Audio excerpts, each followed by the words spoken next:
now to do a reading from Heathcote Williams' classic conservation poem, Whale Nation. Now, those of you who are already familiar with this poem may perhaps notice that I've taken the liberty of adding one or two of my own lines here or there, but I trust you agree with me that this doesn't interfere with the poem's original meaning in any way. Whale Nation. Out of the body of one whale is made oil, jewellery, clothes, medicine, soap, furniture, cosmetics and ornaments. What a bargain! Try getting all that lot out of a panda.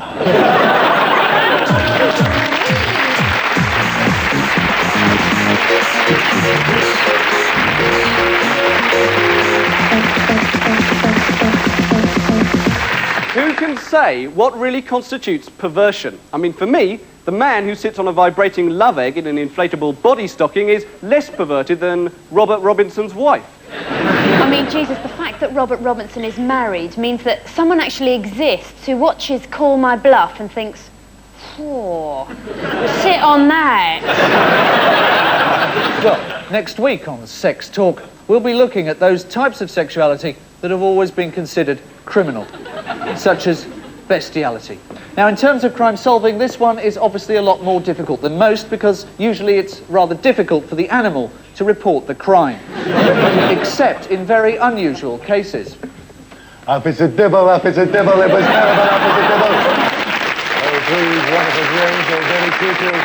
We have these now.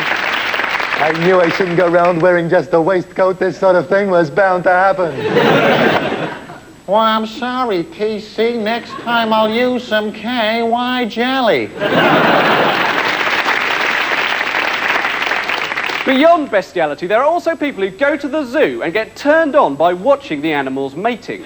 Well, certainly this is more cost-effective than going to any other type of sex show. I mean, at least while you're standing there waiting for the gorillas to get randy, Johnny Morris doesn't come out and say, "You've got to buy a drink now. It costs £15.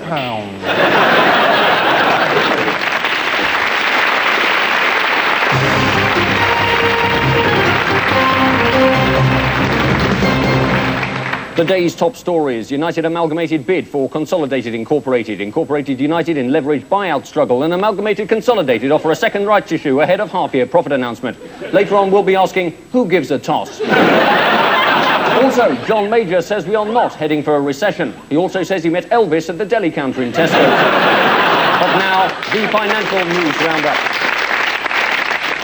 What happened in the market today? Well, in the market today, I got some dodgy cassettes for $1.99. The sound quality's crap, but they were cheap. Now, some company results announced today: ICI 2, Chelsea 0, and Wolseley British Gas is a late kick-off. Now a look at today's markets in detail. Well, shares rose on opening, but slipped back mid-morning when supply figures were released, rising again strongly before lunch on the rumour that there was lasagna on the menu in the canteen.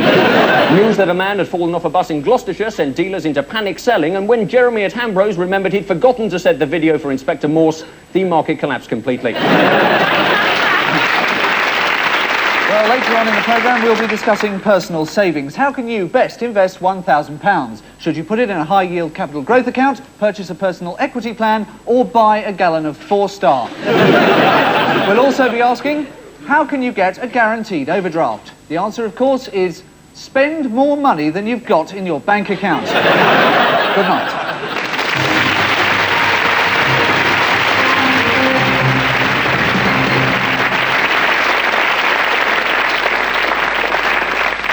Now, Crimestoppers would like to hear from you if you can answer any of the following questions.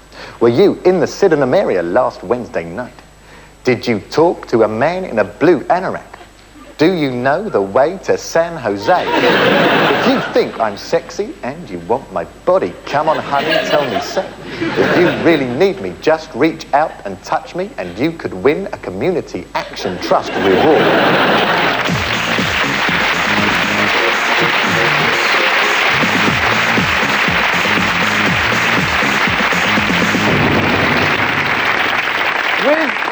With the Birmingham 6 appeal about to start, we thought it was about time a programme took an in-depth look at the history of the Irish conflict. How did it all start? Well, some historians arbitrarily date the war from the potato famine of 1841, during which time the Irish people were enraged by the incomprehension of English aristocrats.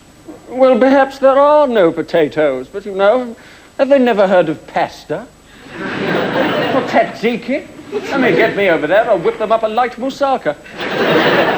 But what really upset the Irish at this stage, at the height of the potato famine, was the opening in Britain in 1893 of the first ever Spud You Like. Now, in the present day, amongst the blind passion and extreme opinion, one still small voice of calm is Ian Paisley's. Now, we all know about Ian Paisley, the campaigner, but what I want to know is, how does the Reverend conduct his ordinary pastoral care? That'll be the minister now. Hello, Mrs. Williams! I was saddened to hear about the death of your neighbour! Yes, well, we were all very fond of old Mr. Dalton. Because I was hoping to get the boot in before he died, the dirty, fiend bastard! Well, can I have some tea and biscuits?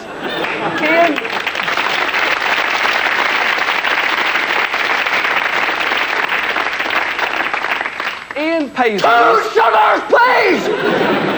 Ian Paisley is very against the Anglo-Irish Agreement, but he shouldn't be, as all the Anglo-Irish Agreement actually says is, Dana is crap. Meanwhile, it is, of course, impossible to criticise the role of the SAS in the Irish problem, as the SAS are the last vestige of British national pride. Like we may have lost an empire, a manufacturing industry, and every single round of Je Son Frontière, but we do have these 8 blokes who are really quite hard. The IRA contend that part of the propaganda struggle is against the British cultural stereotype of the thick paddy. Well, one thing we might suggest in aid of this particular struggle is don't carry on putting bombs under the wrong cars. Although obviously when it comes to getting the wrong people, the IRA don't compare to the British legal system. If the government really want to keep public opinion against the IRA, it shouldn't be Gerry Adams who you're not allowed to hear directly on TV, but Lord Denning. And then Lord Denning claimed that he still maintained it would have been better if the Birmingham 6 had been hung. He went on to say that the real emergency at the moment was the Suez crisis. That Cromwell must go, and that he could have bought the same Javanese crackers from Medemsley Road Concert. The case of the Birmingham 6 and the Guildford 4 demonstrate finally that anyone with an Irish accent who lives and works in this country is under suspicion.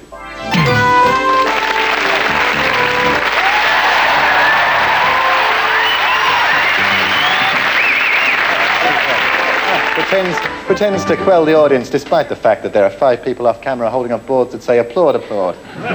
So, little joke there, which dies terribly. So, hello tonight, and my guest, Jan Francis. All right, that's it. I've heard enough. You're nicked. It's because I'm Irish, isn't it? No. It's because you're rubbish.